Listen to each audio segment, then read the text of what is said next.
friend the other day told me that she didn't know the difference between contour and bronzer, so I thought I would show you exactly how I use contour versus how I use bronzer and why they're different. Starting out with contour, my favorite is the Westman Atelier one. If you look at yourself in the mirror, I guarantee you can see some natural shadows, and contour is used to enhance those. You can see I have a shadow right here, so I like to go on the shadow. I don't like to fake it and go above or below. I like to go right on it, a little under the brow bone, orbital bone. You don't always have to do this. I just think it looks really structured and pretty. A little under the nose, tiny bit on the chin, only if you want. Typically when you go in with like a foundation or skin tint, it kind of makes your complexion or your face read flat, and so contour is meant to bring shadow back into your face. See how that just very naturally enhanced my cheekbone and my brow bone, and then like the nose area, it just brought back those natural shadows and kind of intensified them. Now bronzer is meant to bring life and warmth into your skin. I've really been loving the Makeup by Mario Sculpt Stick in the shade light medium. I like to place bronzer where the sun naturally hits my face, so I like to go on my forehead, down the temples a little bit. I have concealer right here and contour here. I like to kind of fill in that real estate on the top of my cheek with bronzer. I like to leave all of this cheek real estate, if you will,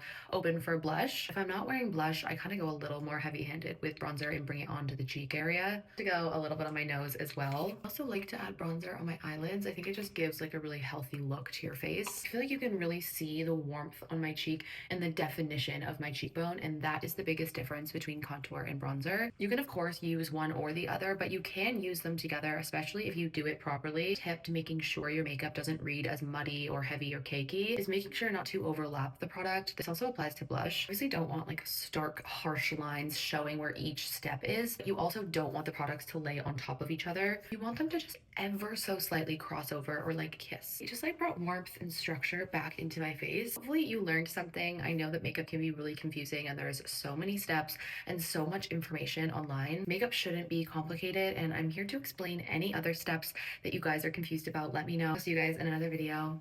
Bye.